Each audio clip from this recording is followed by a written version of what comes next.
A paz do Senhor, amados irmãos e irmãs, graças a Deus, estamos aqui para estudarmos a palavra do Senhor em mais uma aula da Escola Bíblica Dominical, hoje com a lição de número 8, conhecendo algumas armas poderosas em Deus. Seja muito bem-vindo, seja muito bem-vinda e vamos então à nossa introdução desta aula neste dia. Nosso texto áureo, ele encontra-se em Efésios capítulo 6, versículo 10, que diz assim: No demais, irmãos meus, fortalecei-vos no Senhor e na força do seu poder. A nossa verdade aplicada, ela diz: nossa luta contra nossos inimigos espirituais exige de nós preparo e uma vida íntegra. Então, nós precisamos nos preparar como? Orando, lendo a palavra de Deus, jejuando, e vigiando. Aí, esta vigilância, também vai nos apontar para uma vida íntegra, um caráter perfeito, pensamentos voltados para o reino dos céus, E quando nós pensamos no reino dos céus, sabemos que a nossa morada não tem nada a ver com essa terra, porque uma morada celestial nos aguarda, e aí nós pensamos diferente, nós temos atitudes diferentes e com certeza uma vida mais íntegra, como diz aqui a nossa verdade aplicada. Nossos objetivos da lição nos diz assim apresentar os inimigos do crente. Segundo objetivo, descrever os equipamentos da armadura espiritual. E um terceiro objetivo, ensinar sobre as armas espirituais. Lembrando que estes três objetivos eles estão distribuídos nos três tópicos da nossa lição, cada objetivo referindo-se a um tópico da nossa lição. O texto de referência encontra-se em Efésios capítulo 6. Depois você pegue a sua Bíblia e leia todo este capítulo para um melhor entendimento, então, da lição de hoje, do texto de referência que vai tratar a lição de hoje. Nossa introdução diz assim: para vencer as adversidades da vida, o cristão deve saber bem quem são seus adversários e os meios pelos quais Deus o equipou para vencer as batalhas espirituais. Batalhas espirituais não são vencidas com armas carnais, não. Batalhas espirituais são vencidas com armas espirituais. E é sobre algumas dessas poderosas armas em Deus que nós estaremos então estudando nessa lição de hoje. No 1.1 estaremos vendo aqui sobre o inimigo das nossas almas, o diabo. 1.2, o mundo. 1.3, a carne, que é também uma grande inimiga nossa própria carne. No ponto 2, a armadura de Deus. Aí estaremos no 2 e no 3 estudando aí sobre estas armas: cinto da verdade, couraça da justiça, os calçados do evangelho, o escudo da fé, o capacete da salvação e a espada do Espírito. Então, estaremos aí. O pastor Elianai, no seu subsídio, ela coloca o seguinte para nós: o texto áureo chama a nossa atenção para nos fortalecermos no Senhor e nos apossar da força do seu poder, porque somente Ele tem força real e condições de nos fortalecer com o fim de estarmos preparados, estar firmes contra as astutas ciladas do inimigo. Uma lição sobre a armadura de Deus é muito proveitosa nesses momentos que vivemos nos dias de hoje. Veremos como poderemos então nos fortalecer no Senhor. Qual a força do poder de Deus? A Bíblia demonstra que o Evangelho é o poder de Deus para a salvação. E lá em Romanos, capítulo 1, versículo 16, diz assim: porque não me envergonho do Evangelho de Cristo, pois é o poder de Deus para a salvação de todo aquele que crê, primeiro do judeu e também do grego. E 1 aos Coríntios, capítulo 1, versículo 18, diz assim: porque a palavra da cruz é loucura para os que perecem, mas para nós que somos salvos é o poder de Deus. Nós também seremos revestidos para a glória de Deus, assim quisermos, e estaremos prontos para guerrear as nossas guerras, não lutando pela vitória, porque essa vitória nós já temos, mas lutando em vitória, de glória em glória. O Senhor Jesus, Ele é vencedor, Ele já venceu, não é? Lá em Deuteronômio, capítulo 3, versículo 22, diz assim: não os temais, porque o Senhor vosso Deus é o que peleja por vós. Lá em 1 Samuel 17, 47, diz assim: e saberá toda esta congregação que o Senhor salva, não com espada, nem com lança, porque do Senhor é a guerra, e Ele vos entregará na vossa mão. E lá em 2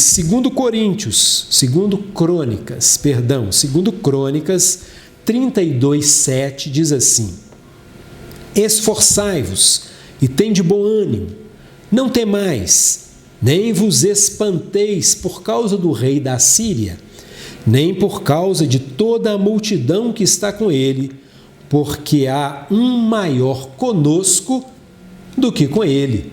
O Senhor está conosco, com certeza somos mais fortes, porque o Senhor peleja por nós, não é? Que essa lição nos ajude a prosseguir na força do Senhor, independente do combate que nós estaremos enfrentando na nossa vida. Tenha isso em mente, o Senhor está com você, o Senhor está comigo, né? E nossa conclusão da lição diz assim: o cristão vive em uma batalha invisível e nessa batalha ele deve estar preparado, fortalecido e avançando, sempre seguindo o seu general de guerra, Senhor Jesus Cristo, o Rei dos Reis, Senhor dos Senhores, aquele que já venceu a batalha. Vamos orar, pedir ao Senhor que instrua, oriente os nossos professores para termos um melhor entendimento dessa lição no dia de hoje. Curve a sua cabeça, oremos. Amado, soberano, eterno Deus, abençoe a cada um dos professores que irão ministrar esta aula. Estamos gratos ao Senhor por mais essa lição que estaremos estudando neste dia. Usa-os, ó Pai, fale aos nossos corações, abençoe a cada um dos nossos irmãos e irmãs que estarão participando desta aula. Fique conosco, no nome de Jesus. Amém. Que Deus abençoe poderosamente a sua vida, que você continue tendo saúde física, mental, saúde emocional e, acima de tudo, saúde espiritual.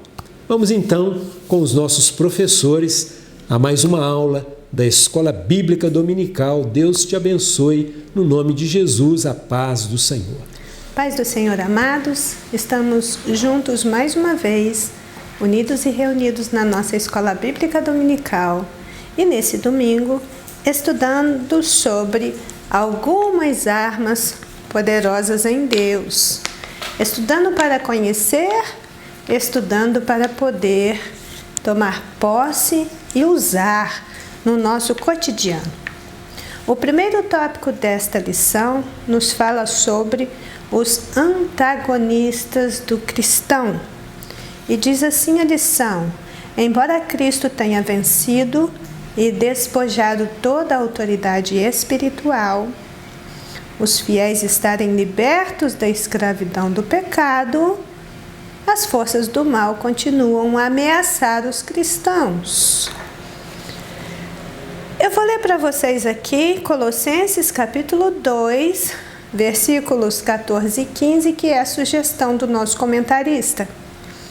Diz assim: havendo riscado a cédula que era contra nós nas suas ordenanças, o qual de alguma maneira nos era contrária, atirou de nós cravando-a na cruz e despojando os principados e potestades, os expôs publicamente e deles triunfou em si mesmo.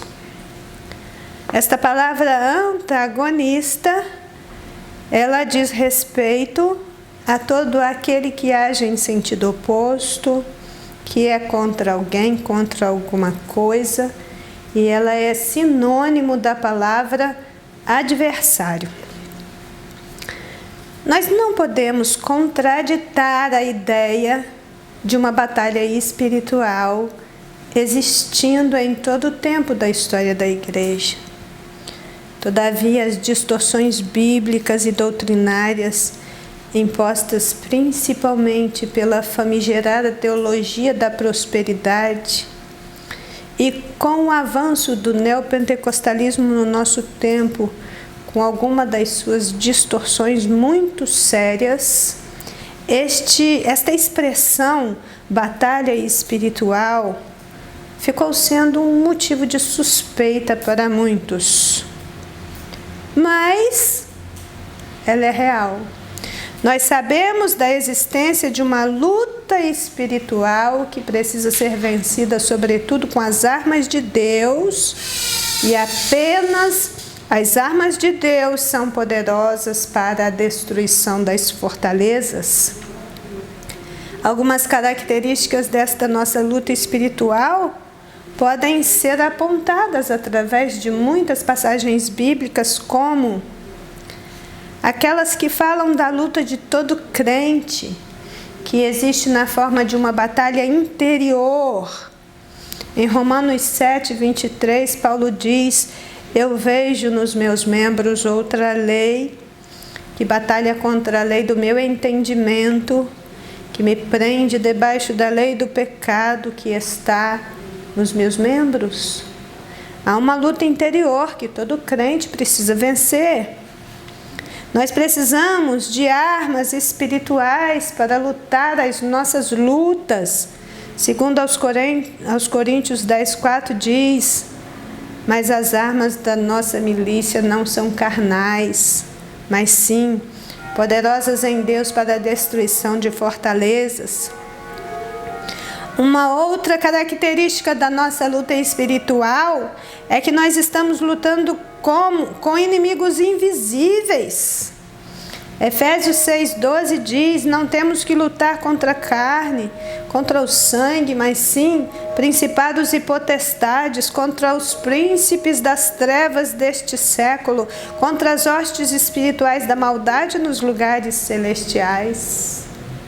Esta também é uma batalha de fé. 1 Timóteo 6:12, Paulo conclama o jovem pastor Timóteo: combate o bom combate da fé, toma posse da vida eterna, para o qual também foste chamado, tendo já feito boa confissão diante de muitas testemunhas. A nossa luta espiritual também requer completa consagração. 2 Timóteo 2,4 diz que nenhum soldado em serviço se embaraça com os negócios desta vida, a fim de agradar aquele que o alistou para a guerra. E Hebreus 10:32 diz: lembrai-vos, porém, dos dias passados, em que, depois de serdes iluminados, suportastes grandes combates de aflições. O cristão, ele trava um conflito espiritual contra Satanás e uma multidão de espíritos malignos. Os poderes das trevas, enquanto governantes deste mundo, que incitam os ímpios, se opõem à vontade de Deus e constantemente atacam os crentes. É uma vasta multidão amplamente organizada em forma de império do mal, tendo categorias e ordens. Eu me pergunto, nós estamos preparados para esse tipo de batalha? Os principais antagonistas dos cristãos, que o comentarista traz agora para a nossa reflexão e que também são identificados por todos os outros eruditos estudiosos da Palavra de Deus. Os principais antagonistas dos cristãos são o diabo, o mundo e a carne.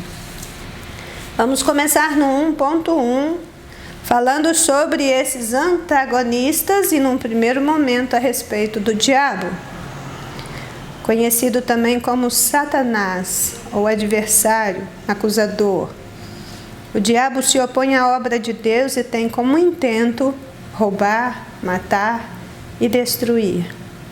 Ele é apresentado como a serpente, Beelzebul, príncipe deste mundo, príncipe das potestades do ar, maligno. Ele utiliza como artimanhas as mentiras, os enganos, o assassinato. Gruden afirma que tanto o diabo e seus seguidores vão usar a tentação, a dúvida, a culpa, o medo, a confusão, a inveja, o orgulho, a calúnia para atrapalhar o testemunho cristão. Tendo em vista que estas são as armas do diabo contra a humanidade, o cristão deve ter uma vida pautada nas virtudes do Espírito e não coadunar com estas práticas. Ninguém gosta de ficar falando do diabo, pensando a respeito dele, estudando sobre ele. Aqui o comentarista termina esse item dizendo: um cristão, ele deve ter a sua vida pautada nas virtudes do Espírito Santo. E também, irmãos, um cristão precisa vestir-se de toda a armadura de Deus para estar preparado para lutar contra as astutas ciladas do maligno. Quando o crente toma a sua cruz e segue a Cristo, ele nega-se a si mesmo e decide abraçar pela fé e com certeza de vitória as diferentes classes de lutas e sofrimentos. Então ele terá que se preparar para lutar contra Satanás e os poderes das trevas, para estender o reino de Deus, para enfrentar a hostilidade do adversário das hostes infernais. Nós vemos que ao longo da história bíblica não houve uma preocupação maior em chamar muita atenção para as obras do diabo, para os seus feitos, porque a história da Bíblia é a história da nossa redenção, é a história do bem, é a história daquilo que Deus fez em nosso favor. Sim, o maligno ele vai aparecer entremeando alguns momentos da história para nos mostrar esta oposição contra Deus. Todavia, nesta vida e na morte, nós temos que nos entender com o Senhor e com Ele somente. Somente Ele deve ser amado, deve ser temido, deve ser adorado. Mas nós precisamos conhecer alguma coisa a respeito do adversário, que é o antagonista de Cristo e dos cristãos, contra o qual somente as armas de Deus são poderosas para vencer. Também precisamos conhecer para termos uma ideia de contra quem nós estamos lutando. E a Bíblia nos oferece tudo o que nós precisamos saber a esse respeito. Veja o que está escrito em Apocalipse, capítulo 12, dos versículos 7 ao 10. E houve batalha no céu. Miguel e os seus anjos batalhavam contra o dragão. E batalhavam o dragão e os seus anjos. mas não prevaleceram. Nem mais o seu lugar se achou nos céus. E foi precipitado o grande dragão, a antiga serpente chamada Diabo e Satanás, que engana todo mundo. Ele foi precipitado na terra e os seus anjos foram lançados com ele. Essa é uma descrição dessa epopeia, essa é uma descrição deste momento primordial, onde o diabo e os seus anjos foi lançado no céu. Um dos nomes pelos quais nós identificamos o diabo é o Lúcifer. O significado da palavra Lúcifer é estrela da manhã, filho da alva. Literalmente falando, Lúcifer significa a brilhante estrela da manhã. Ele foi descrito como o selo da perfeição, o padrão da perfeição, cheio de sabedoria e formosura, o mais belo e o mais sábio de todas as criaturas. Nós encontramos referências paralelas a isso em Ezequiel 18 e Isaías 14. Desde a sua queda, no remoto e misterioso passado, Lúcifer, em lugar de anjo de luz, tornou-se o anjo das trevas e do mal. É um ser criado, mas espiritual, que decidiu opor-se a Deus, e ele recruta outros seres espirituais e seres humanos em seus esforços. Um dos nomes que Lúcifer recebe é Satanás. Do aramaico e do hebraico Satã, o significado básico da palavra Satanás é adversário. Nós temos a utilização dessa palavra pela primeira vez no livro de Números, no capítulo 22, no versículo 22.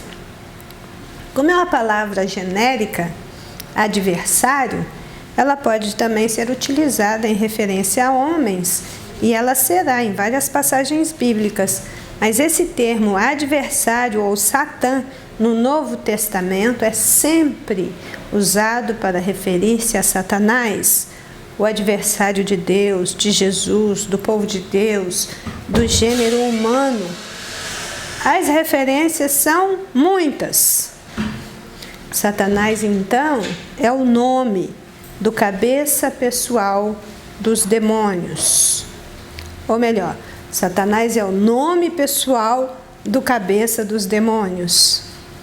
Este nome é mencionado em Jó capítulo 1:6, onde se diz que os anjos vieram a apresentar-se perante o Senhor e Satanás também veio com eles.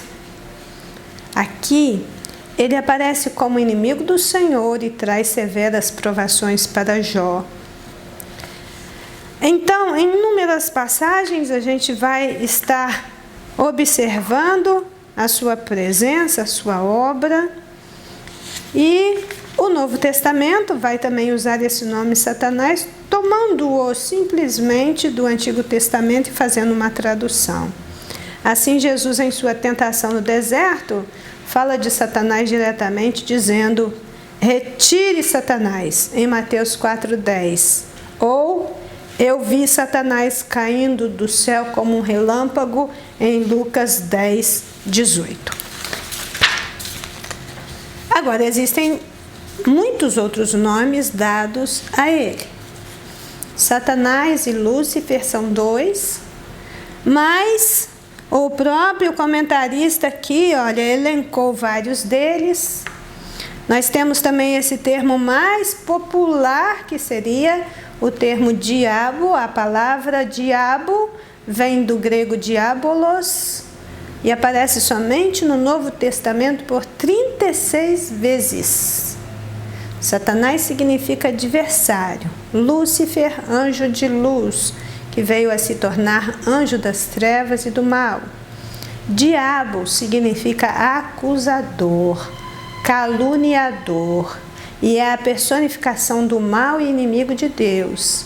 Ele também, o diabo, ele é descrito como tentador, o grande mentiroso, o Deus deste século. Ele tem permissão condicionada por Deus para reinar até o juízo final, quando então ele será lançado no lago de fogo. Outro nome que ele recebe é Beuzebu ou Baal-zebu. Esse nome, ele significa o Senhor das Moscas e é uma referência ao Deus de Ecrom. Em Mateus 12, 24 a 29, nós vemos a aplicação do termo ao príncipe ou chefe dos demônios. Esse termo Beuzebu, um termo emprestado lá de Ecrom, do Deus de Ecrom, é aplicado ao diabo e dito com relação a ele que o Beuzebu, que é o diabo, ele é o príncipe ou chefe dos demônios.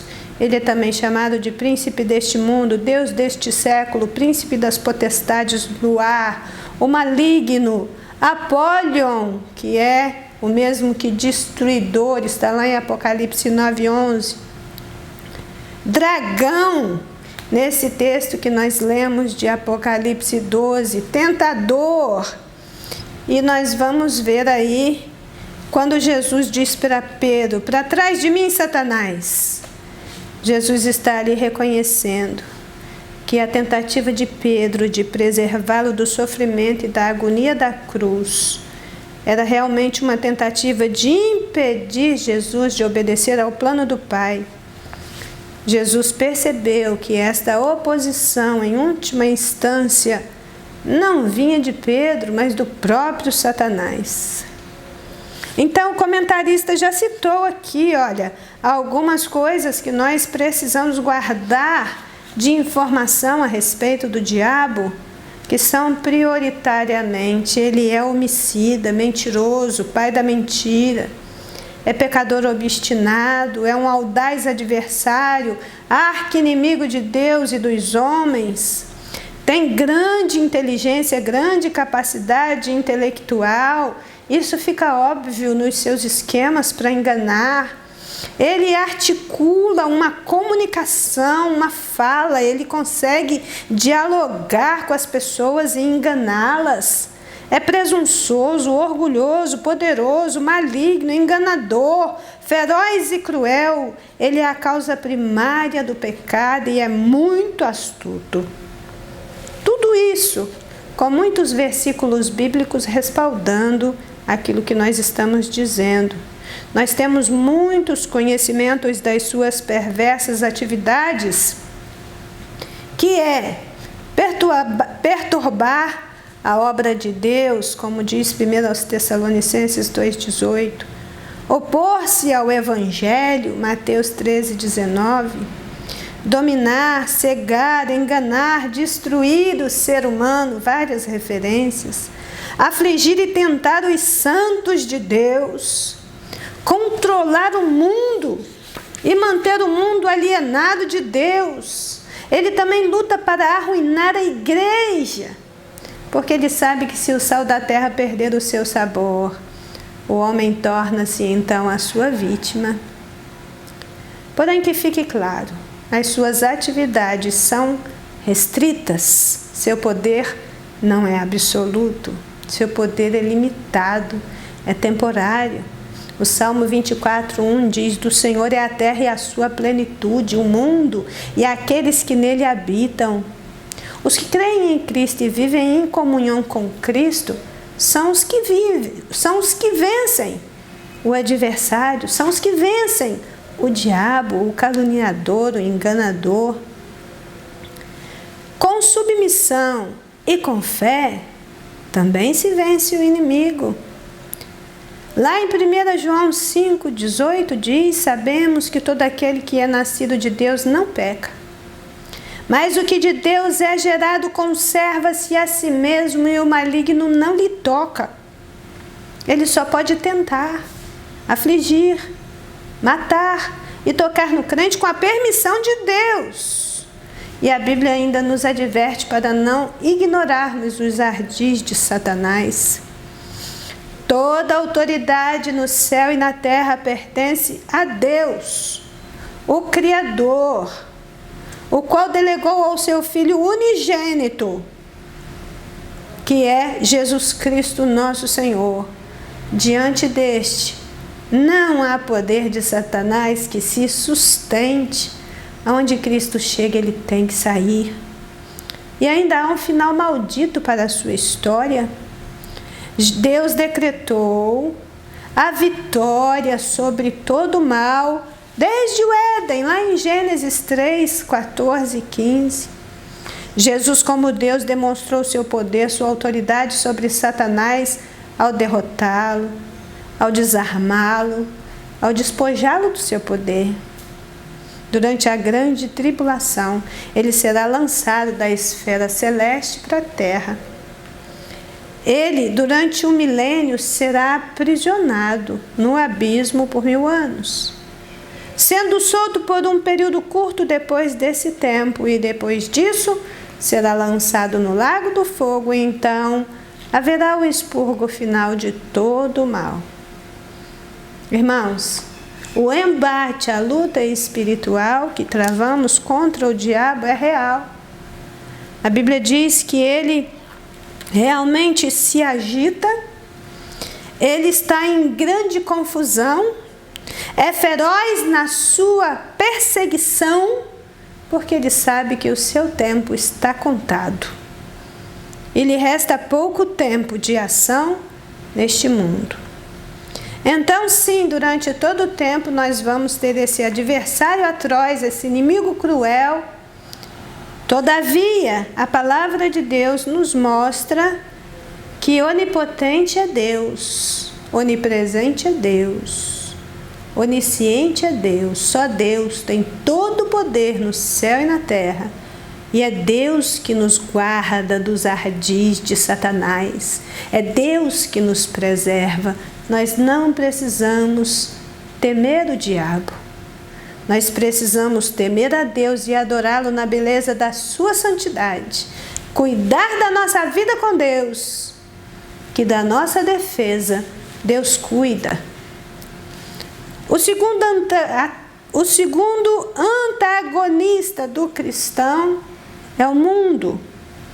A ideia de mundo como opositor do ser humano não é referência à habitação do homem nem à criação de Deus, pois a criação de Deus foi muito boa, Gênesis 1:31.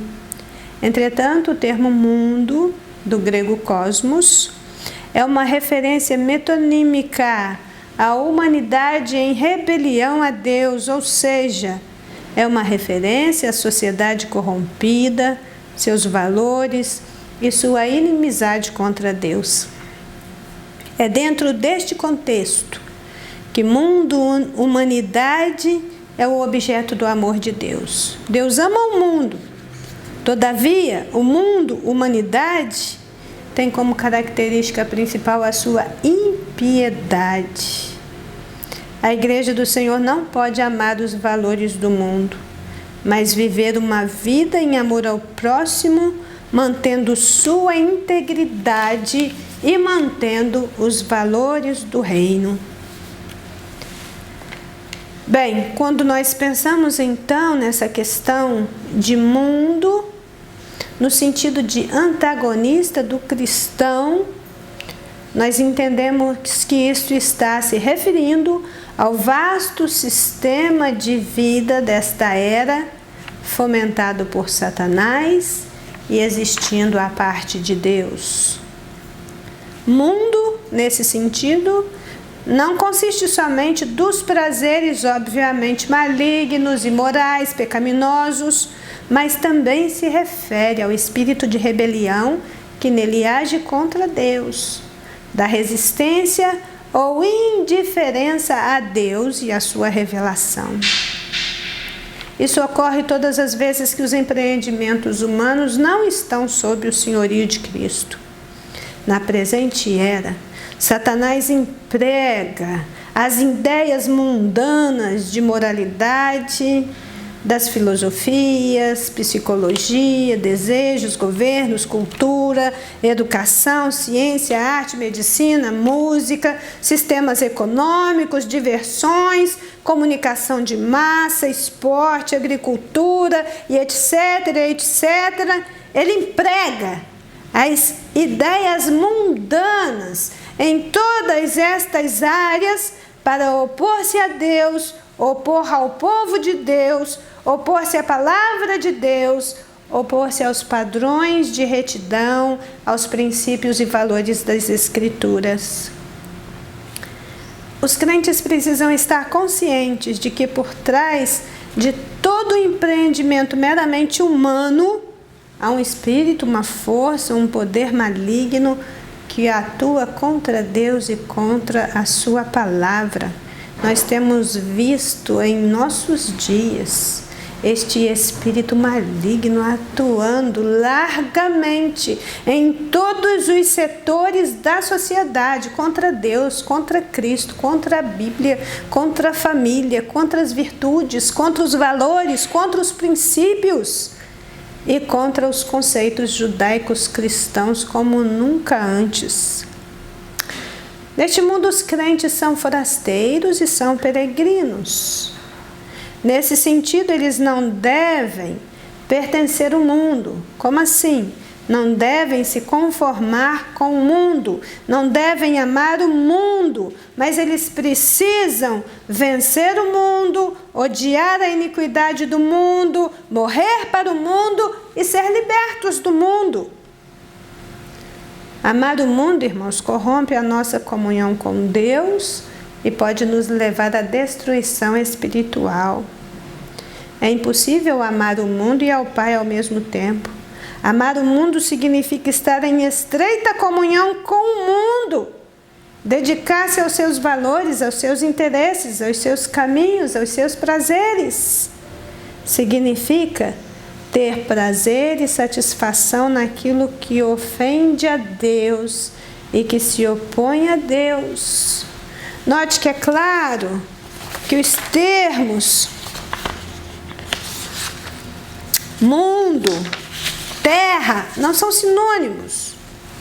Deus não nos proíbe amar a terra criada, por exemplo, a natureza, as montanhas, as florestas. Não é disso que nós estamos falando desde o início. De acordo com 1 João 2,16, existem 3 aspectos do mundo pecaminoso onde ele é abertamente a Deus. E então, nesse trecho da Bíblia, nós vamos ver aí o Espírito Santo nos levando ao entendimento destes aspectos pecaminosos, hostis a Deus e que prevalecem grandemente no mundo hoje. A concupiscência da carne, que inclui desejos impuros, busca de prazeres pecaminosos e gratificação sensual. A concupiscência dos olhos, que se refere à cobiça, ao desejo descontrolado por coisas atraentes aos olhos, mas que são proibidos por Deus. Inclusive, o de olhar para aquilo que dá prazer pecaminoso.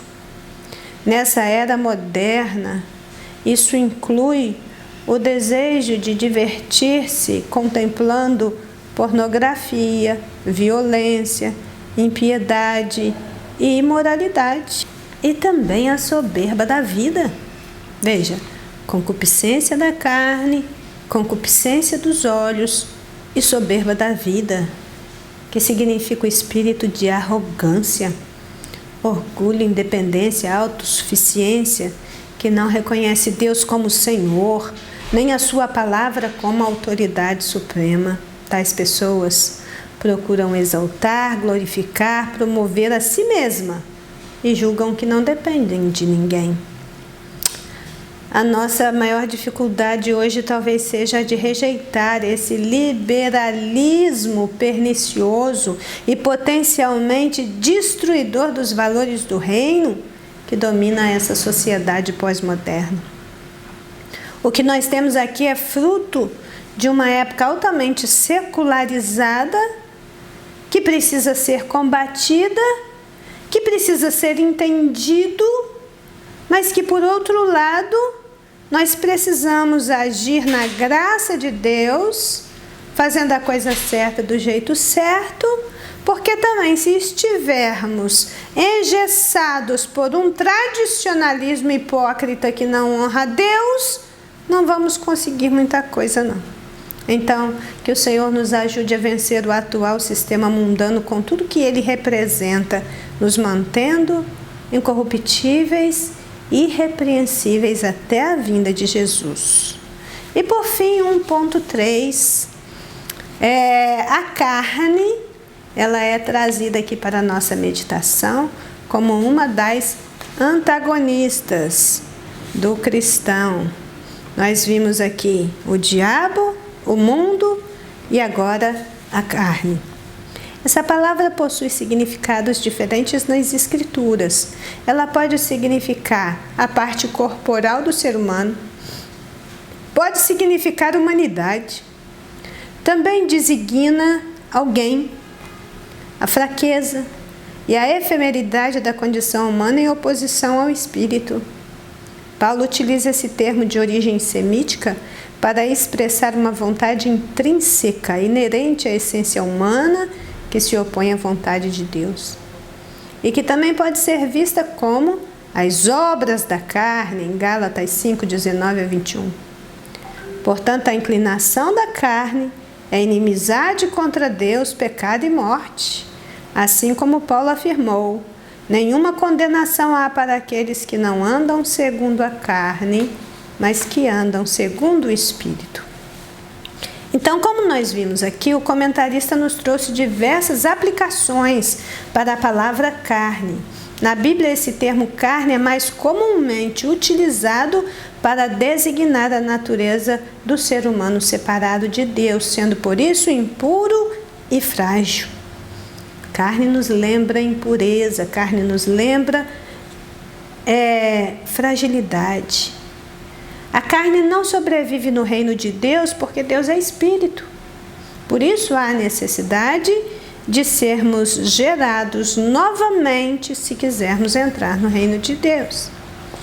Lendo 2 Coríntios 10, 3 e 4 e Romanos 8, 1, nós temos aqui um vislumbre daquilo que Paulo coloca para nós a respeito de andar na carne. 2 Coríntios 10, 3 e 4, porque andando na carne, não militamos segundo a carne, porque as armas da nossa milícia não são carnais, mas sim poderosas em Deus para a destruição das fortalezas. Também Romanos 8, 1 diz, portanto agora, nenhuma condenação há para os que estão em Cristo Jesus, que não andam segundo a carne, mas segundo o Espírito. Andar na carne nesses versículos é o existir como um ser humano, como um vaso de barro, moldado por Deus para a sua glória. Então, nós vemos aqui que a escolha de não andar por carne, mas andar pelo Espírito, é essa condição humana original para o qual o ser humano foi criado, moldado por Deus como um vaso de barro para a sua glória. Todos viemos à existência em carne, todos somos carne e sangue, mas nós temos também outras passagens em que esse termo carne, do grego sarx, assume outras conotações e diz sim respeito à natureza pecaminosa, com seus desejos corruptos, a qual continua no cristão após a sua conversão, sendo o seu inimigo mortal. Nós realmente não deixaremos de ser carne para ser unicamente espírito, no sentido de que nós vamos perder a nossa natureza carnal. Não, a Bíblia nos explica a respeito de uma velha natureza e de uma nova natureza, mesmo adotando a nova natureza em Cristo, a velha natureza, ela continua existindo, só que agora dominada pelo Espírito de Cristo.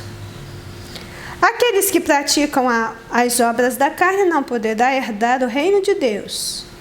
Por isso, essa natureza carnal, pecaminosa, precisa ser resistida, precisa ser mortificada numa guerra espiritual contínua que o crente trava através do poder do Espírito Santo. Mas em última instância não é a carne que luta, pois ela é impotente para resistir aos ardis do maligno. As palavras finais de Paulo em Gálatas 5 sobre as obras da carne são severas e enérgicas. Quem se diz crente em Jesus e participa dessas atividades iníquas, exclui-se do reino de Deus e não terá salvação. É bem vasta a compreensão de Paulo nessa questão de carne, de obra da carne, de carne como aquela natureza humana separada de Deus, impura, frágil. E em muitas passagens, esta palavra foi utilizada nas suas epístolas. Romanos, Coríntios, Efésios, várias delas. O que nós vamos entendendo através daquilo que ele está dizendo para nós é exatamente esta questão. Como diz aqui em 1 Coríntios 15:50, agora digo isso, irmãos, a carne e o sangue não podem herdar o reino de Deus, nem a corrupção herdar a incorrupção. Ou como diz Romanos 8:5, os que são da carne inclinam-se para as coisas da carne, mas os que são do Espírito, para as coisas do Espírito. Versículo 8, porque os que estão na carne não podem agradar a Deus. Nesse sentido é que a carne é antagonista dos cristãos, naquilo que ela é impura, naquilo que ela é frágil, naquilo que ela encontra-se afastada de Deus, naquilo que ela tem essa tendência natural para o pecado, para as coisas pecaminosas. Sim, nesse estado de coisas ela realmente não pode agradar a Deus. A carne nunca vai agradar a Deus, senão quando ela está mortificada, para que o Espírito viva e realmente tome a direção da nossa vida. Nesse processo de crescimento espiritual, será preciso essa transformação na carne, a mudança no interior, a mudança das atitudes, a mudança dos sentimentos. E isso, irmãos, só Deus faz. Ainda assim, precisamos de quebrantamento, necessitamos de Deus, do seu livramento e que a vontade dele se faça soberana nas nossas vidas. A carne, ela vai prosseguir fazendo a sua vontade. A carne, ela vai prosseguir existindo com seus desejos intensos, às vezes incontroláveis, às vezes até mesmo dominados pelo maligno, mas importa-nos viver neste presente século como uma nova criatura. E a nova criatura, ela não é dominada pela carne, porque a carne, ela é uma antagonista, ela é um adversário. A vida na carne precisa ser abandonada para a vida no Espírito assumir o controle. Todos os servos do Senhor que passaram pela experiência do novo nascimento alcançaram uma nova vida com uma possibilidade de dupla realização, tanto física quanto espiritual. Ou seja, aquilo que vale para um está valendo também para o outro. Aquilo que vale para a vida na carne, vale para a vida no nosso espírito. Lá em 1 Coríntios 15:45 diz, assim está escrito, o primeiro homem, Adão, foi feito alma vivente, o último homem em espírito vivificante. João 6,63, o Espírito é o que dá vida, a carne para nada aproveita, mas as palavras que eu vos disse são Espírito e vida. Mackintosh, ele nos diz, e eu termino com essa citação dele, que não existe nada verdadeiro, nada sólido, nada que satisfaça a alma senão Cristo. Sem Ele tudo é vaidade e aflição de espírito. Sem Ele, é só carne. Só nele encontramos alegria verdadeira e eterna. Por isso, só quando começamos a viver nele, a viver dele, a viver com ele, a viver para ele, é que começamos verdadeiramente a viver. Vida é dádiva de Deus, deve ser vivida com sabedoria, responsabilidade, expectativa positiva e discernimento. A nossa vida precisa ser vivida no Espírito, porque a carne jamais nos proporcionará tal experiência. Amém? Assim eu termino mais este tópico desta lição tão preciosa que nos fala sobre como nos apossarmos de algumas das armas poderosas de Deus que está à nossa disposição. Que o Senhor nos ajude a entender melhor este assunto. Um bom domingo a todos, debaixo da cobertura do sangue de Jesus. Amém? A paz do Senhor para os irmãos. Chegamos então no nosso tópico de número 2, que tem por título A Armadura de Deus. Diz assim a introdução: Paulo exorta os crentes a serem fortalecidos na força do Senhor e se vestir contra as potestades do mal.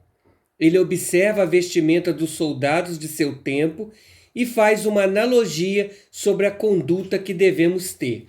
Só para os irmãos situarem melhor e entender melhor um pouco da nossa lição de hoje. A nossa lição de hoje está falando sobre armaduras poderosas em Deus. Até agora estivemos estudando o tópico de número 1 e pudemos conhecer um pouquinho sobre os principais antagonistas do crente. Estivemos falando um pouquinho sobre o diabo, o mundo e a carne, que são adversários do crente, da vida cristã. O tópico de número 2 o comentarista ele vai falar um pouquinho sobre a vestimenta do cristão que Deus nos concede com o objetivo de nos proteger contra os ataques do maligno. Nós vamos estar falando sobre o cinto, sobre a couraça e sobre o calçado. Se o tópico de número 2 está falando sobre a vestimenta, sobre proteção, o tópico de número 3 vai falar sobre as armas que Deus coloca à disposição do crente para lutar: capacete, escudo e espada. Mas isso aí não vem ao caso. Nós vamos agora falar sobre a vestimenta disponível para o cristão: cinto, couraça e calçado. Vamos começar primeiro com o cinto. 2.1 vai falar sobre o cinto da verdade. Diz assim: certamente que a referência sobre o cinto da verdade se encontra em Isaías 11:5. E a justiça será o cinto dos seus lombos, e a verdade o cinto dos seus rins.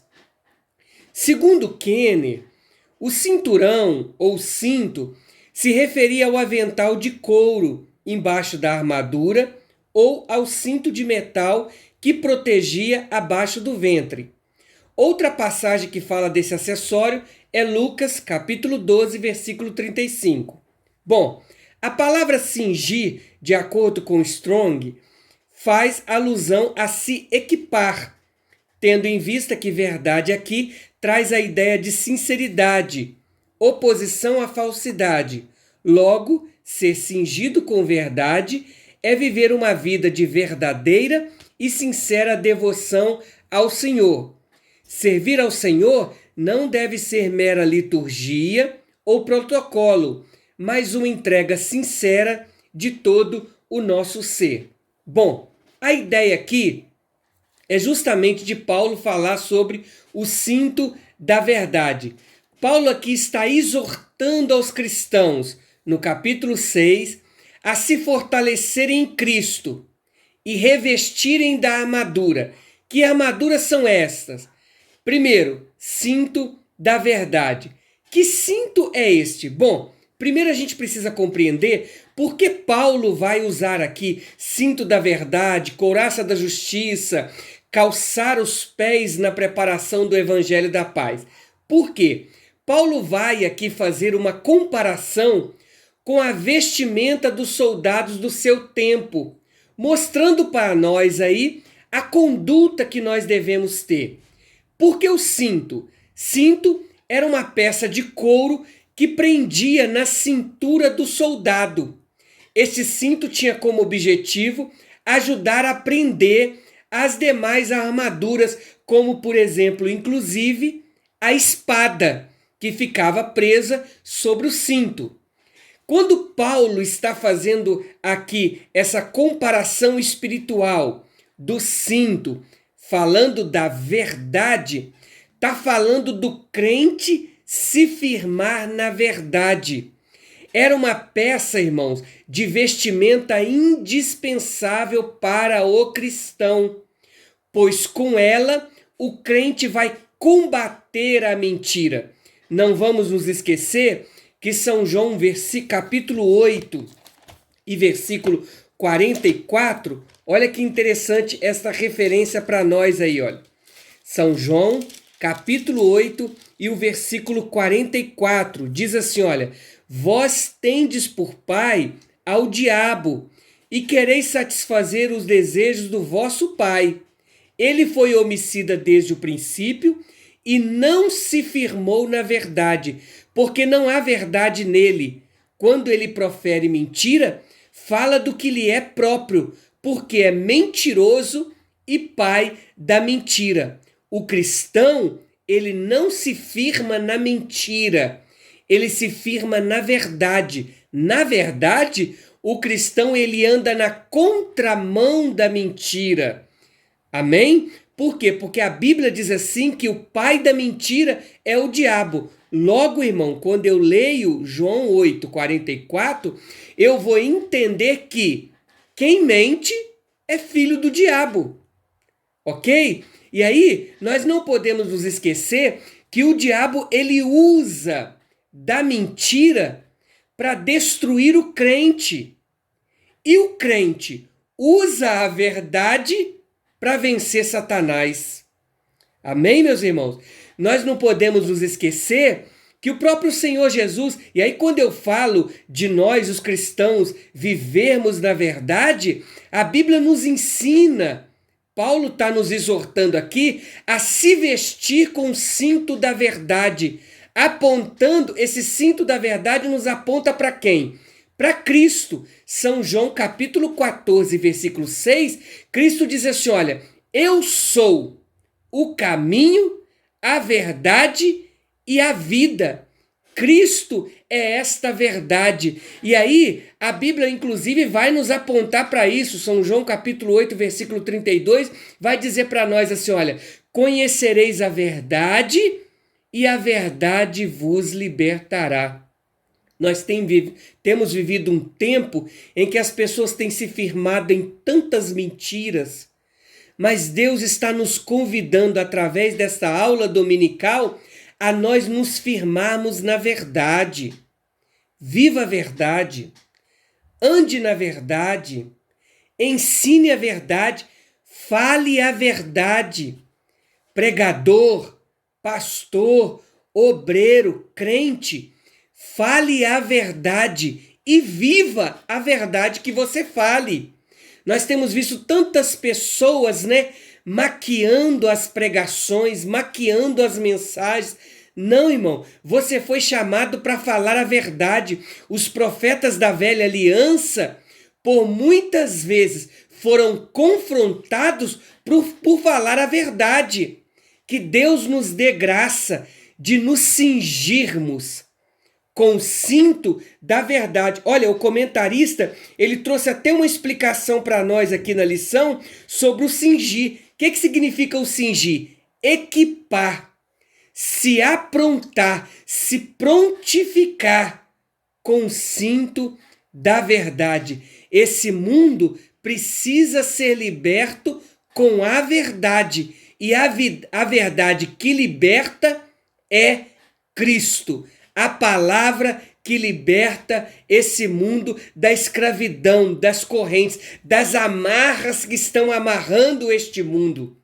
Então, a primeira vestimenta que Paulo vai exortar os crentes aqui a possuírem é isto: o cinto da verdade.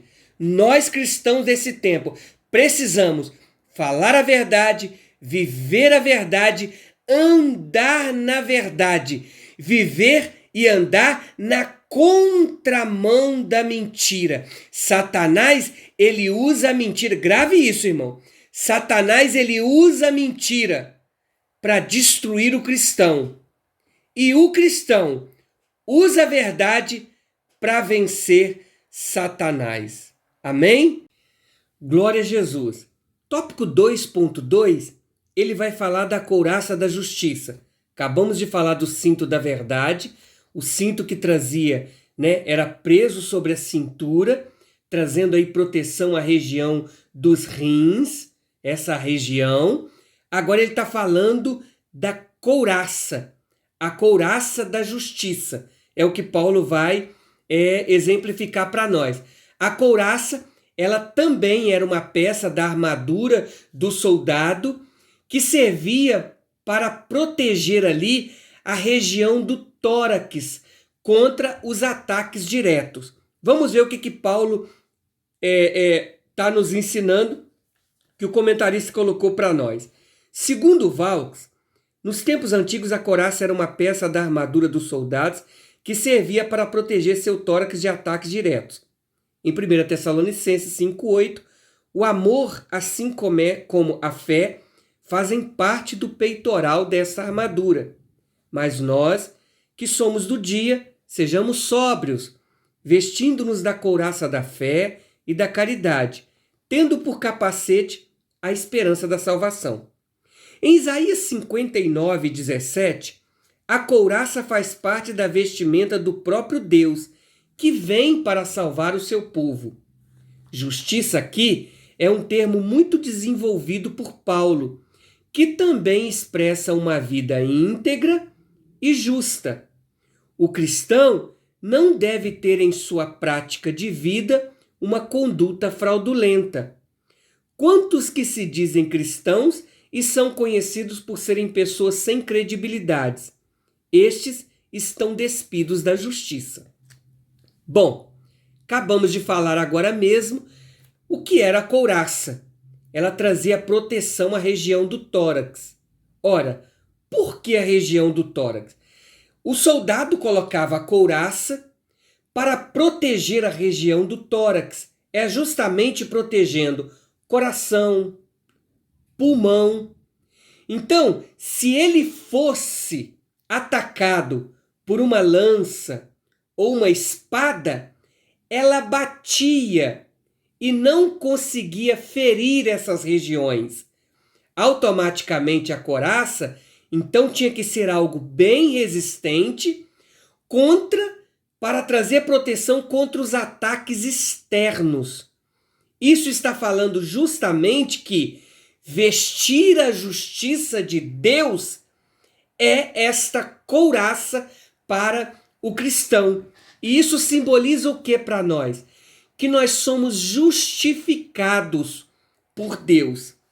2 Coríntios, capítulo 5, versículo 21, diz assim: aquele que não conheceu pecado, o fez pecado por nós, para que nele fôssemos feitos justiça de Deus. Irmãos, o que nós aprendemos aqui? Bom, o coração, ele agora protegido por essa couraça, não sofreria o ataque externo. Veja bem que ele não está falando de uma justificação minha, de minha conta. Do contrário, a Bíblia fala para nós que as nossas justiças são como os trapos de imundície, Mas ele está falando aqui justamente sobre quando o acusador, o adversário, o inimigo das nossas almas vem trazendo acusação, dizendo que você não pode, você não merece essa posição, você não merecia essa salvação, você não merecia estar no lugar que você está. Quando ele vem com acusação, essa couraça, é a defesa que traz para o nosso interior, para o nosso coração, ou seja, Deus nos justificando por intermédio do sacrifício de Cristo. 2 Coríntios, capítulo 5, versículo 21, Paulo está dizendo justamente isso. Ele não conheceu o pecado, mas ele se fez pecado por nós. Para que nele é Cristo que nos justifica, é Deus quem nos justifica. Nós não precisamos ficar montando justificativa, foi por isso, aconteceu. Não!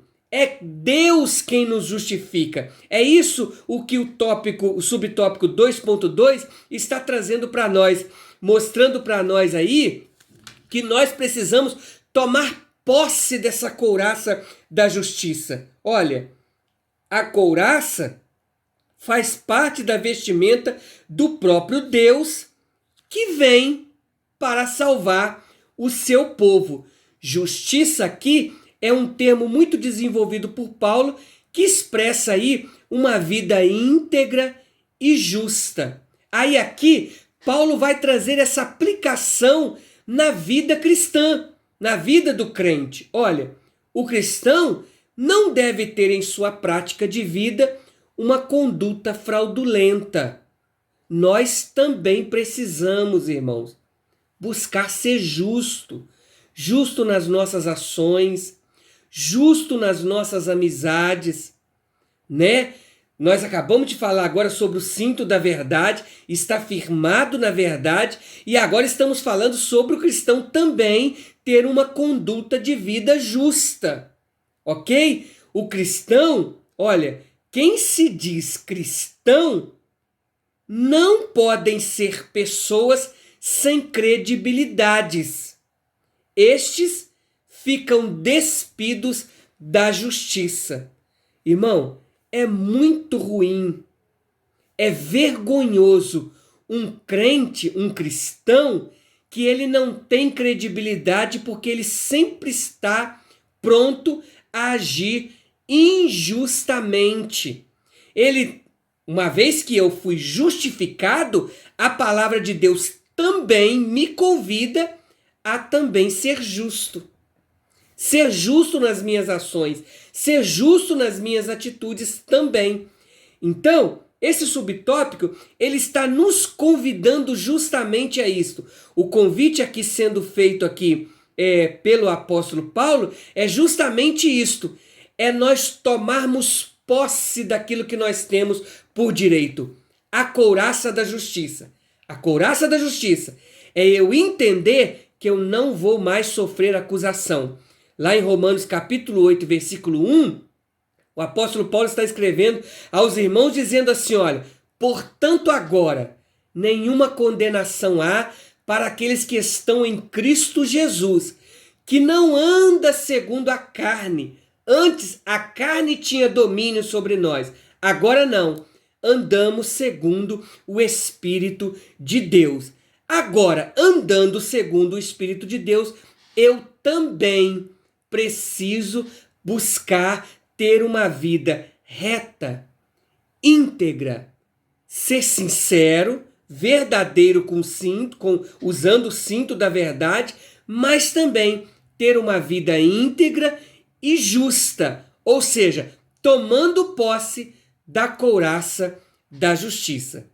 Vale um glória a Deus por isso aí, né? Louvado seja o nome do Senhor. Vamos continuar aprendendo.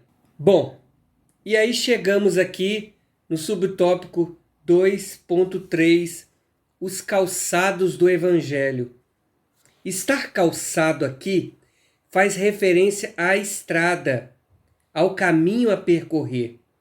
Quando falamos de caminhada e caminho, a Bíblia faz referência à vida propriamente dita. É a palavra que ilumina o nosso caminho. A nossa caminhada na fé é proporcional à nossa preparação na palavra, em especial os ensinamentos de Jesus, pois pés bem calçados nos protegem contra as feridas que podem ocorrer na caminhada. Caminhar com pés descalços ou com calçados inapropriados interferem diretamente na distância percorrida. O cristão tem uma longa jornada pela frente. O nosso ponto de partida é a cruz e a nossa chegada é o céu. Bom, falamos então do cinto da verdade, da couraça da justiça, e Paulo também vai falar da terceira vestimenta importante para o cristão: calçar os pés. Por que Paulo vai fazer menção do calçado nos pés? O soldado, ele tinha como hábito usar as sandálias.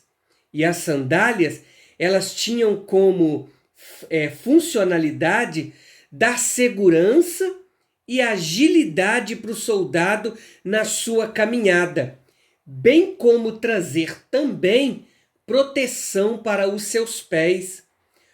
Lá, Paulo está nos aconselhando, nos exortando a nós nos apropriarmos desse evangelho da paz, calçando os nossos pés.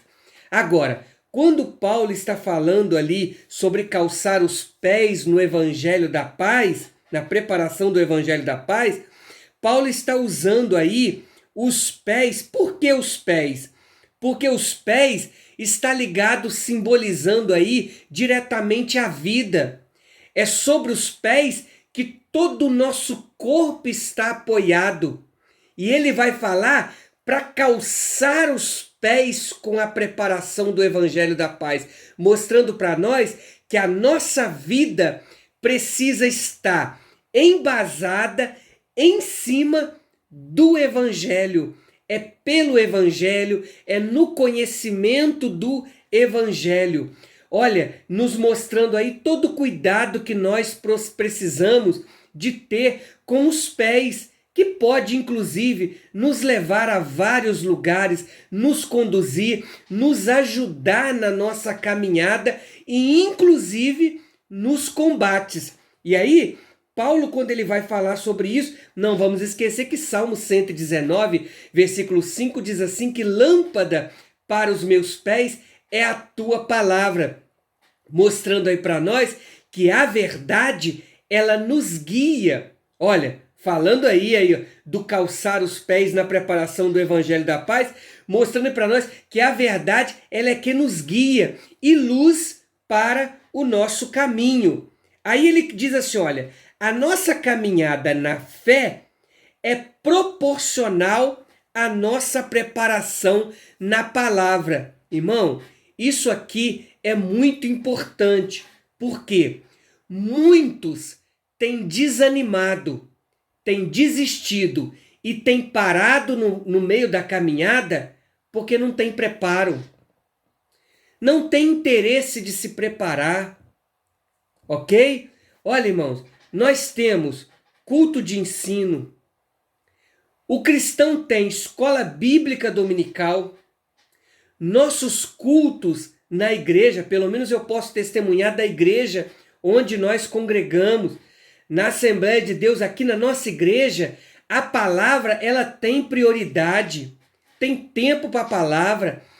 Temos, louvado seja Deus, porque nossos púlpitos no altar da igreja têm subido pessoas que têm palavra. A igreja tem sido alimentada pela palavra. Então, irmãos, o conselho de Paulo é isso.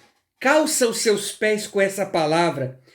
Calça os seus pés com essa verdade que é a palavra de Deus. A falta de preparo de muitos tem feito que venha desânimo. O que é esse desânimo? As feridas. Pés que não estão calçados pelo evangelho da paz podem sofrer feridas por causa dos espinhos, das pedradas. Quantos crentes que não suportam as pedradas do meio do caminho? Quantos crentes que não suportam os espinhos? Uma palavra mal falada, um olhar mal dado, muitas das vezes vem trazendo quantas dissensões, discórdias que acontecem no longo da nossa caminhada. Não vamos nos esquecer que nós precisamos dos nossos pés, porque a nossa caminhada é longa. Ele chegou a dizer assim, que o cristão tem uma longa jornada pela frente. O ponto de partida dele é a cruz e a chegada é o céu. Mas até chegar lá, irmão, nós vamos ter que enfrentar no meio do caminho as pedras, os espinhos, vai ter vento, tempestade. Eu acho muito interessante que o evangelista São Mateus, no capítulo 7, ele vai falar para nós sobre os dois alicerces. E ele fala de alguém que constrói a casa sobre a areia e alguém que constrói a casa sobre a rocha. Mas, irmão, você vê que ambos vem o vento, né? Vem a tempestade, vem as adversidades externas contra quem construiu sobre a areia, mas contra quem construiu sobre a rocha também. A diferença é que quem constrói sobre a areia, ele fica sem estabilidade. Ele não consegue ter firmeza. Ô, meu irmão, não permita que no longo da jornada, na sua caminhada, falte o calçado para os seus pés, a preparação do evangelho da paz, e isso te traga desestabilidade. Aí, qualquer coisa ofende, qualquer coisa machuca, por qualquer motivo, abandona o ministério, abandona a igreja, irmão, e muitas das vezes não consegue se firmar. Sabe por quê? Não é a igreja, não é o ministério, é a falta do calçado na preparação do evangelho da paz. Oh, meu irmão, Deus está nos ensinando, nós estamos aprendendo aqui nesta manhã de escola bíblica dominical. Vamos procurar ter com os nossos pés sobre esta base do evangelho, para que nós possamos ter firmeza, segurança, agilidade na caminhada e estabilidade. Louvado seja Deus. Olha só, pés bem calçados nos protegem contra as feridas que podem ocorrer na caminhada. Irmãos, nenhum de nós estamos livres. O próprio Jesus disse assim, olha, no mundo tereis aflições. Tá, irmão? Tem gente que pensa assim, eu vim para a igreja, eu achei que a igreja era lugar perfeito. Não, irmão. A igreja, ela é constituída de pessoas imperfeitas que estão buscando a perfeição, irmão. Eu falho. Eu também sou falho. Tá, irmão? Não existe pessoas 100% perfeitas na igreja, não. O nosso exemplo de perfeição, nosso modelo, é Cristo. Ele sim não tinha pecado, não foi achado pecado nele, não havia defeito nele. Ele se fez pecado por nós. Louvado seja o nome do Senhor. Então, irmãos, nós vamos encontrar na nossa caminhada. Jesus nos advertiu a isto. No mundo tereis aflições. Mas ele disse assim, olha, tem de bom ânimo. Eu venci o mundo. Irmão, Jesus não disse que nós venceremos, não. Tem até alguns pregadores por aí que dizem isso. Vós vencereis. A Bíblia não diz isso não, irmão. Porém, em Cristo, Paulo disse assim que eu não sou nem vencedor, eu sou mais que vencedor. Louvado seja o nome do Senhor.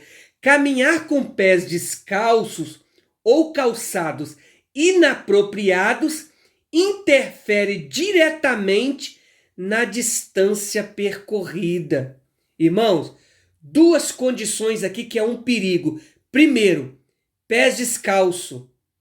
Diz que é crente, mas não lê a Bíblia, não busca o conhecimento. Irmão, apropriar do evangelho da paz está falando justamente de buscar o conhecimento desse evangelho. Por isso que a Bíblia diz lá em Oséias capítulo 6, diz assim, olha, conheçamos e prossigamos. Você vê bem, irmãos, que a Bíblia nos diz para nós conhecer e não parar no conhecimento, não. Prossigamos em conhecer o Senhor. Louvado seja o nome do Senhor. A necessidade de conhecer e de continuar conhecendo. Você quer ver um exemplo? Uma pessoa, por exemplo, que se forma, né? Adquire um determinado conhecimento. Ele não para por aí. Ele precisa continuar fazendo cursos, ampliando o seu conhecimento, se atualizando, e nós precisamos também buscar nos atualizar e conhecer as Escrituras Sagradas, a Palavra de Deus. Então, primeiro perigo de quem está descalço. Segundo perigo que ele nos apresenta aqui, de quem está com calçado inapropriado. Irmão, muito cuidado. A fonte que você está buscando. Nós estamos vivendo hoje o tempo da informação fácil, rápido. Eu digo que essa geração é a geração do micro-ondas. Colocou no micro-ondas, em segundos, minutos, já está tudo pronto. A geração dos nossos antepassados era a geração do fogão a lenha. Tinha que buscar a lenha, preparar a lenha, tinha que acender o fogo, esperar o fogo pegar primeiro. Essa geração de hoje é um perigo muito grande. Irmão, os calçados inapropriados tá no Google muitas vezes, que é uma facilidade, nos ajuda, é uma bênção para nós. Mas quantas pessoas que não perderam a prática de dobrar o joelho, orar, consagrar, ler a Bíblia, estudar a Bíblia e à medida que você vai lendo, receber do alto a revelação da palavra, a mensagem de Deus. Hoje não. Digita no Google o tema de uma mensagem, aparecem vários esboços. Você pode até escolher qual que você quer pregar. Não, meu irmão, cuidado de você colocar um calçado inapropriado, um calçado que não é seu. Muito cuidado com isso. Você não precisa copiar, você não precisa imitar. Vá na fonte, vá aos pés do Senhor, vá na palavra, que Deus vai te dar a revelação que Ele quer, que Ele deseja entregar para a sua igreja. Isso é um perigo muito grande. Ele está dizendo que isso interfere diretamente na distância percorrida. Por quê? Pode me impedir de continuar, de andar para frente. E eu estou, às vezes, achando que estou andando para frente e estou andando para trás. O João vai falar em uma das cartas a uma igreja, falando assim, olha, você tem nome de que está vivo, mas você está morto. Que Deus nos livre e guarde, né, de nós estarmos ostentando algo que na verdade não é aquilo. Deus nos livre e guarde. O tópico aqui vai encerrar para nós falando sobre isso. Calce, novamente estou fazendo aqui a encenação para facilitar. Calce os pés na preparação do Evangelho da Paz, para você estar firmado neste Evangelho. Deus em Cristo possa vos abençoar cada vez mais. Falamos da vestimenta. Continue ligadinho conosco, que agora você vai aprender sobre as armas que estão disponíveis para que possamos vencer. Mais uma vez eu quero agradecer ao pastor Moisés por esta confiança, rogando os irmãos, quando forem orar, ore por nós, sou carente das vossas orações. A paz do Senhor Jesus, bom domingo para os irmãos. A paz do Senhor para todos. Neste domingo estamos estudando a lição número 8, conhecendo algumas armas espirituais poderosas em Deus. Vamos conhecer como que Deus pode nos fortalecer para vencer o mundo mal, o mundo espiritual. Nós vamos conhecer muitas armas espirituais. Então, existe uma batalha espiritual no reino espiritual e nós cristãos precisamos de saber que existe essa batalha e que Deus tem nos revestidos com capacidade para vencê-la.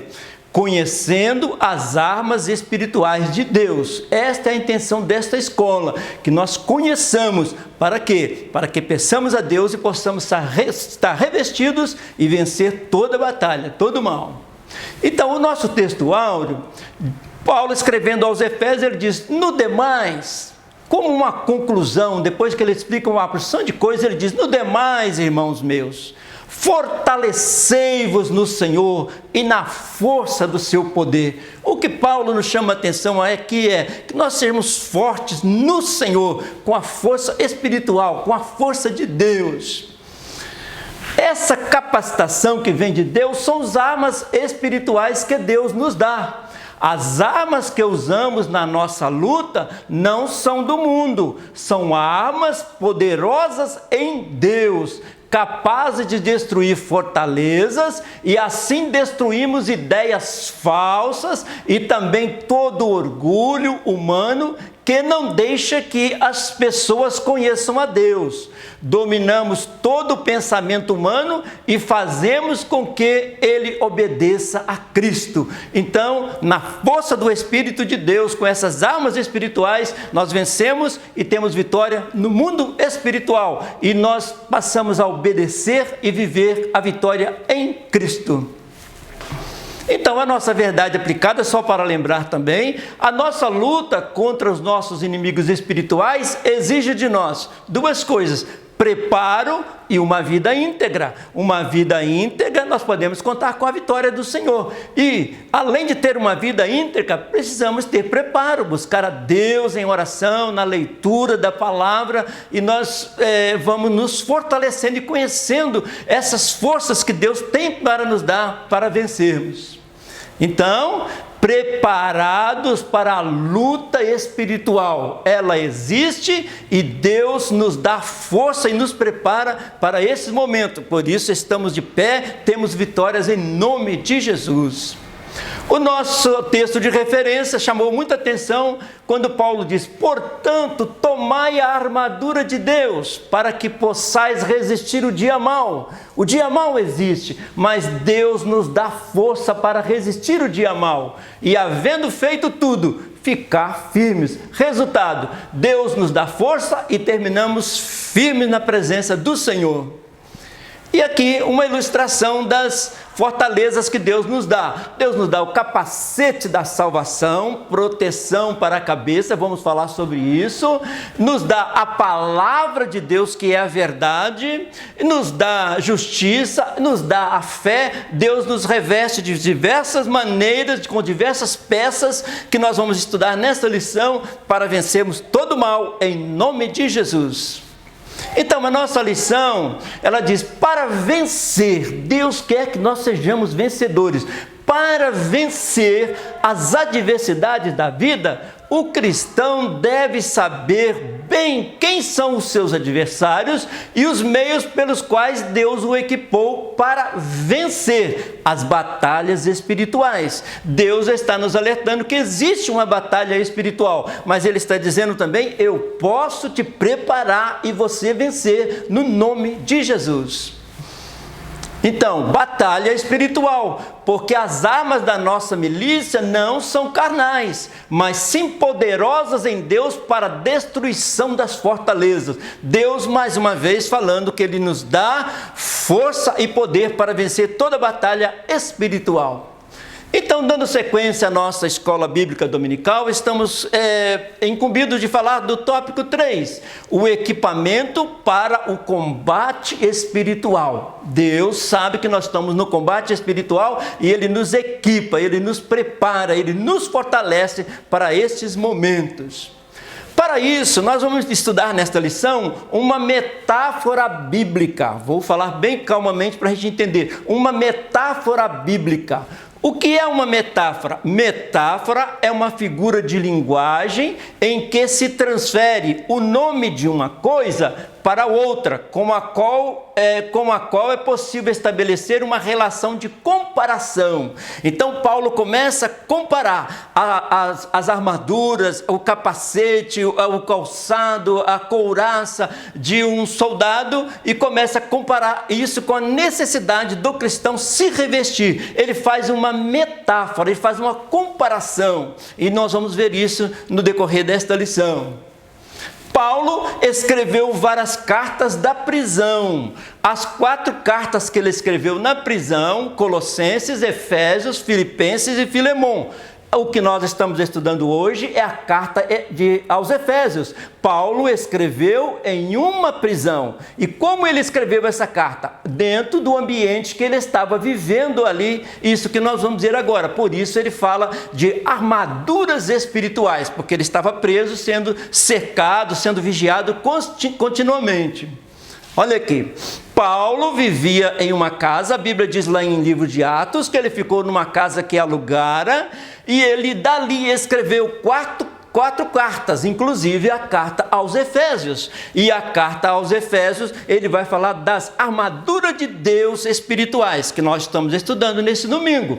Paulo está na sua casa, normalmente ele ficava algemado a um soldado, ele tinha um auxiliar, que é chamado de amanuense. Ele ditava a carta e o amanuense escrevia as cartas. E aí Paulo olhava para as armaduras do soldado e começou a traçar um paralelo, fazendo uma metáfora, uma comparação de como ele era bem equipado e como o cristão precisa ficar equipado espiritualmente. É isso que Paulo escrevendo aos Efésios. Por quê? Porque ele estava naquele ambiente. Ele olhava, ele via o capacete da salvação, aí ele fala para nós sobre o capacete da salvação, a couraça, as sandálias, ele vai falando tudo isso lá, fazendo uma comparação, uma metáfora. Enquanto que a couraça, o cinto e o calçado eram peças de vestimenta, o escudo e a espada eram peças de combate, o escudo para se defender, os quais o soldado devia ter em posse para a peleja. Nós somos soldados de Cristo, estamos numa batalha espiritual e devemos estar revestidos espiritualmente. Então, como vencer a luta espiritual? Isso que estamos vendo. 3.1, o escudo da fé, a peça de defesa, o escudo da fé. O escudo da fé, Paulo escrevendo em 6,16 de Efésios, ele fala do escudo da fé, algo que ele poderia se defender de qualquer ataque espiritual. Isso ele nos ensina aos cristãos. Na antiguidade, os escudos poderiam ser de bronze e em lugar deles o rei Roboão o escudos de cobre, ou então cobre, e os entregou nas mãos dos capitães da guarda que guardavam a porta da casa do rei.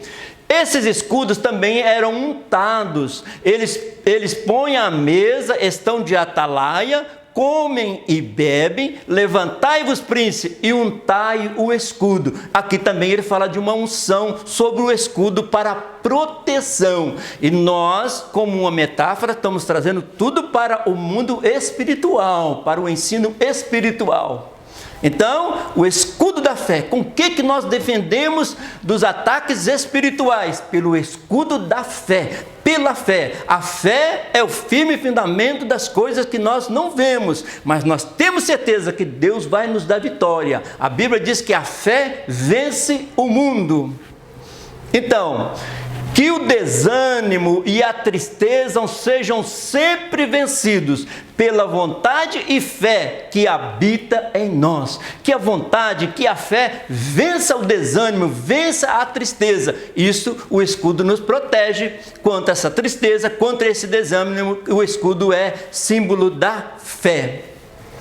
Então, o escudo era, junto com o capacete, uma das melhores armas de defesa, fazendo com que, mesmo diante de uma saraivada de flechas, os exércitos pudessem se locomover sem sofrer ferimentos. Escudo para proteção, escudo para nós cristãos, a nossa fé, a nossa proteção. Paulo faz uma justa posição do escudo com a fé, compara o escudo com a fé. Pois é através da fé que nem as dificuldades ou as condições desfavoráveis vão nos parar. É através da fé que vamos vencer as dificuldades e as condições desfavoráveis. A fé vence o mundo, diz a palavra do Senhor. Então, esta é a vitória que vence o mundo, a nossa fé. Uma palavra tão pequena, mas vence o mundo. Porque a fé é o firme fundamento das coisas que nós esperamos no Deus Todo-Poderoso. Ainda, pois todo aquele que é nascido de Deus vence este mundo. O que é nascido de Deus vence as tentações deste mundo, as dificuldades deste mundo, as adversidades deste mundo. Obtemos essa vitória pela fé. Quem vence a batalha contra o mundo? Somente quem crê que Jesus Cristo é o Filho de Deus. Quando cremos em Jesus como nosso Salvador, a nossa fé é depositada nele e nele nós vencemos todas as batalhas em nome de Jesus. Então, a fé nos faz mover montanhas e avançar, não é isso? Jesus ensinou, pela fé podemos mover montanhas. E quantos tipos de montanhas hoje não aparecem em nossa frente? Quantas dificuldades, quantas adversidades aparecem na nossa frente? Como vamos remover essas montanhas? Através da fé, porque a fé vence o mundo. Olha que Paulo escrevendo aos Coríntios: e ainda que tivesse o dom de profecia, e conhecesse todos os mistérios, e toda a ciência, e ainda que tivesse toda a fé, de maneira tal que transportasse os montes, e não tivesse o amor, a caridade, nada seria. Então ele faz uma comparação, ele faz uma união entre ter fé e ao mesmo tempo ter amor. Exercitar a fé, o amor, para ter vitória no reino espiritual. A fé, o escudo, é o escudo da fé. Não vamos esquecer mais que o escudo é símbolo da fé. Olha que pensamento interessante. E vamos vencendo barreiras, ultrapassando limites e conquistando o impossível, construindo nossas fortalezas pela fé. O escudo é símbolo da fé. Pela fé nós temos toda a proteção do nosso Deus Todo-Poderoso. Esse é o tópico 3.1. O escudo é símbolo da fé e nós vencemos pela fé em nome de Jesus.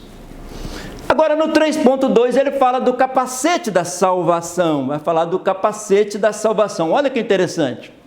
O capacete da salvação, ele protege a nossa mente dos ataques do adversário. Muito dos ataques do adversário vêm contra a nossa mente. E Paulo compara o capacete, assim como o capacete protege a cabeça, o capacete espiritual protege a nossa mente, nossos olhos, nossos ouvidos, nossa boca. O capacete nos traz uma proteção espiritual.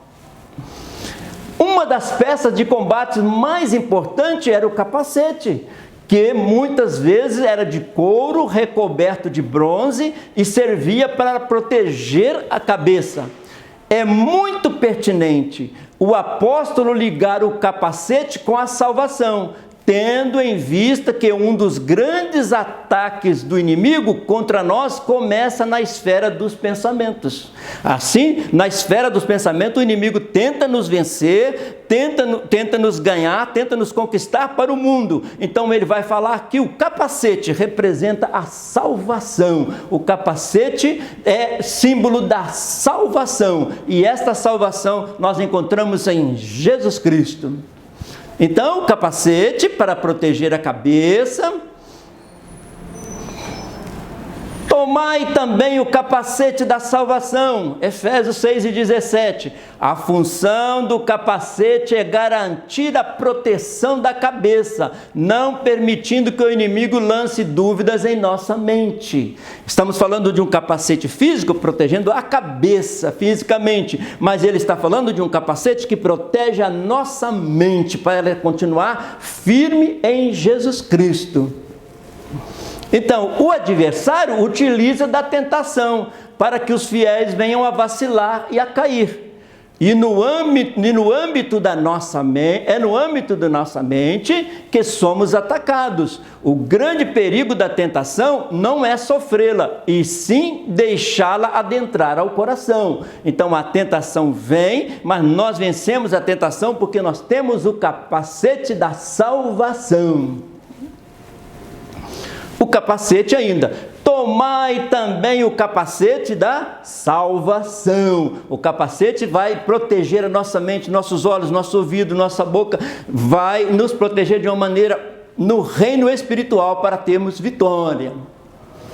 Permanecemos firmes na presença de Deus e que a nossa mente seja ocupada com pensamentos edificantes, como afirma o apóstolo Paulo. Como proteger a nossa mente? Pensar em coisas boas, como ele dá aqui várias sugestões. Olha o que Paulo disse: quanto ao mais, irmãos, tudo que é verdadeiro, tudo que é honesto, tudo que é justo, tudo que é puro, tudo que é amável, tudo que é de boa fama, se há alguma virtude, se há algum louvor, nisso pensai. Aí Paulo está nos ensinando: quer ter o capacete da salvação espiritual? Pensa em coisas boas, ocupa a mente com coisas boas, com coisas puras, com coisas honestas, com coisas amáveis, com coisas verdadeiras. Com isso nós estamos protegendo a nossa mente, preenchendo a nossa mente espiritualmente, colocando o capacete da salvação.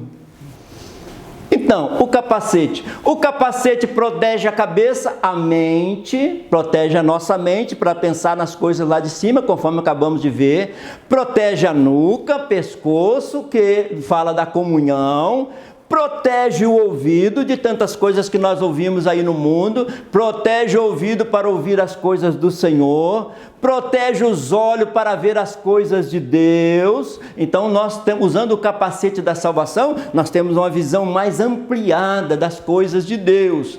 O capacete serve para proteger a cabeça e para nós é aplicado na forma de termos os nossos pensamentos ajustados para as coisas do Senhor. A nossa maneira de pensar volta para as coisas de Deus, volta para a palavra de Deus, volta para a presença de Deus, todos com o mesmo objetivo, que é a eternidade. Servimos a Deus, mas todos nós sempre lembrando que há uma eternidade nos aguardando, e o capacete nos protege a nossa mente para estar sempre voltada para as coisas de Deus.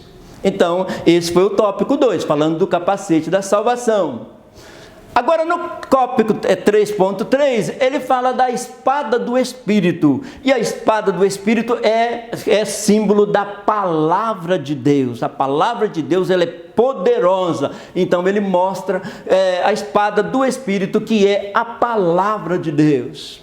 Olha aqui, a espada do Espírito, a palavra é a espada do Espírito, e a palavra do Espírito, que é a palavra de Deus, a palavra do Espírito.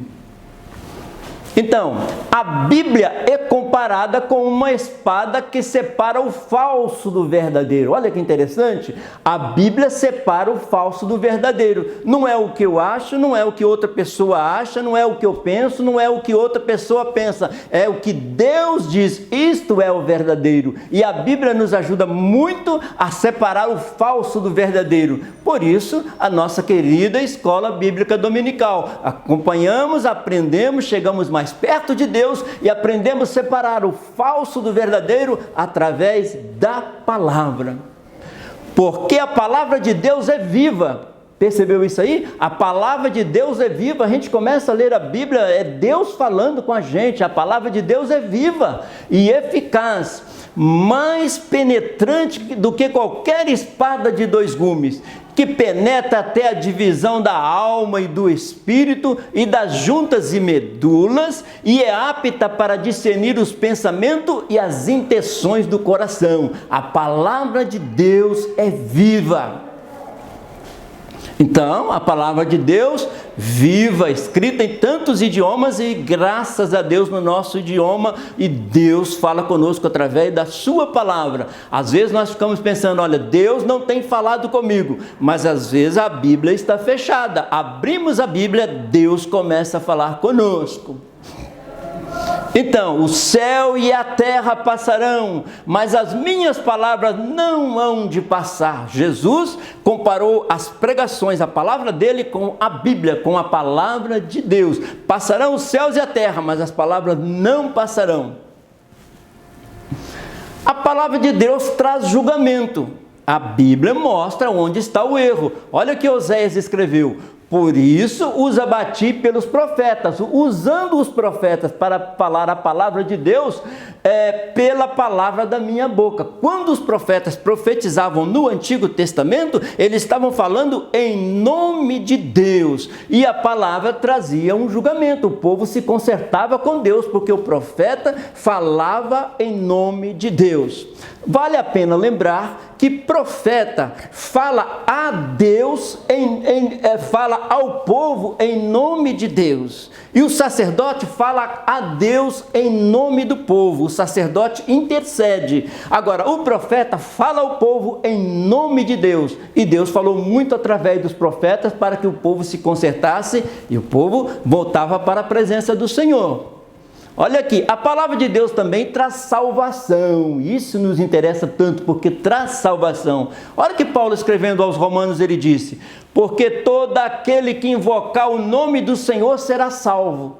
Isso é uma grande verdade. A palavra de Deus traz salvação, porque todo aquele que invocar o nome do Senhor será salvo. Invocou o nome do Senhor. Aquele moço que estava crucificado ao lado de Jesus, ele disse: lembra-te de mim quando entrar na tua glória, no teu reino. Jesus disse para ele: hoje estarás comigo no paraíso. Ele invocou o nome do Senhor e encontrou a salvação. Como, pois, invocarão aquele que não creram? E como crerão naquele de quem não ouviram? E como ouvirão se não há quem pregue? E como pregarão se não forem enviados? Como está escrito: quão formosos os pés dos que anunciam a paz, dos que anunciam coisas boas. De sorte que a fé é pelo ouvir, e o ouvir pela palavra de Deus. Portanto, há uma grande necessidade de pregarmos a palavra de Deus, porque a fé vem pelo ouvir, e ouvindo encontra a salvação. As pessoas invocam o Senhor através da palavra que ouviram, da nossa pregação, das diversas formas que Deus usa as pessoas. Então, a palavra de Deus, alimento para a nossa alma, luz para o nosso caminho. Não são coisas básicas que precisamos? Alimento e luz são coisas básicas. Espiritualmente, da mesma forma, a palavra de Deus é um alimento para a nossa alma e é uma luz para o nosso caminho, nos dá direção. Atualmente, vivemos em um mundo globalizado, em um país que ainda se pode pregar o Evangelho. Entretanto, muitos crentes não fazem uso correto da palavra de Deus. Ler na unção, ler na direção do Espírito Santo, interpretar e pregar também, conforme a palavra está dizendo. Muitos se deixam levar por quaisquer ventos de doutrinas, por falta de conhecimentos bíblicos. Então é importante a escola bíblica dominical, é importante o culto de ensino, onde nós temos aprendido muito nos nossos cultos de ensino. É muito bom a pessoa tendo a oportunidade de estudar teologia, e principalmente a nossa querida escola bíblica dominical. Como temos aprendido em nossa escola bíblica dominical? Nunca tivemos o conhecimento tão perto de nossas mãos, mas tão distante ao mesmo tempo. Nunca tivemos o conhecimento tão perto de nossas mãos, mas tão distante ao mesmo tempo. Temos a Bíblia no nosso idioma. Anteriormente tinha um rolo, uma Bíblia toda para a sinagoga. Hoje nós temos a nossa Bíblia no nosso idioma, e nós não podemos deixar de aprender a palavra de Deus, porque está muito perto de nós. Então, a única luz capaz de iluminar a nossa vida e nos mostrar toda a verdade é a palavra de Deus. A única luz capaz de iluminar a nossa vida e nos mostrar toda a verdade é a palavra de Deus. Antes de comentarmos sobre os tópicos da nossa escola bíblica dominical, gostaria de lembrar que cada revista, que cada lição que nós estudamos na escola bíblica tem tarefas, tem versículos indicados para nós lermos durante toda a semana. Segunda, terça, quarta, quinta, sexta, sábado e até o dia da escola bíblica dominical. Então nós temos aí uma sugestão do autor de versículos para que nós possamos ler durante a semana e já nos preparando para o domingo para a nossa querida escola bíblica dominical.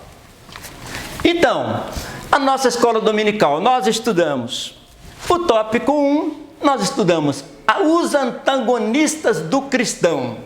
Os antagonistas do cristão. E o que é o antagonista? O antagonista é o adversário do cristão. E nós sabemos que são o mundo espiritual maligno. O antagonista é adversário. E o que nós estudamos nessa lição? Todos os equipamentos que Deus nos dá para vencer no mundo espiritual. No tópico 1, a nossa luta diária se resume em 3 grandes adversários: Satanás, o mundo e a carne. Satanás, o mundo e a carne. E o que nós estamos estudando nessa lição? Todas as peças e equipamento para vencer no nome precioso de Jesus. E nós já podemos começar o nosso dia dizendo que eu sou um vencedor. Nós somos vencedores porque Deus tem nos equipados. Então, o esforço do santo, da pessoa que quer santificar.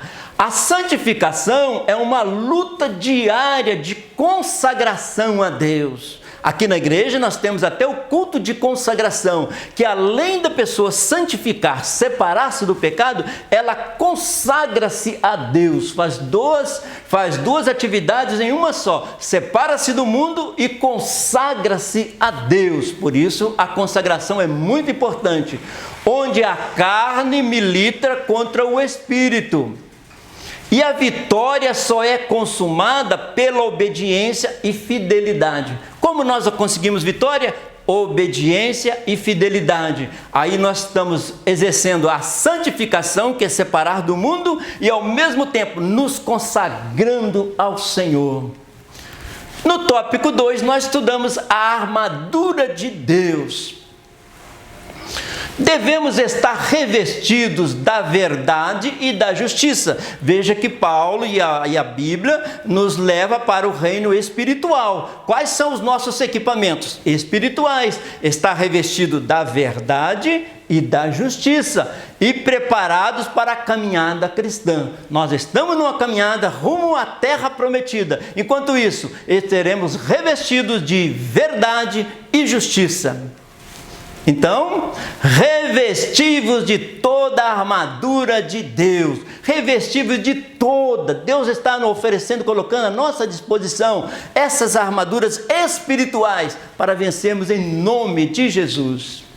Então, no tópico 3, o equipamento para o combate espiritual. Estudamos sobre os equipamentos para o combate espiritual e Deus nos dá vitória.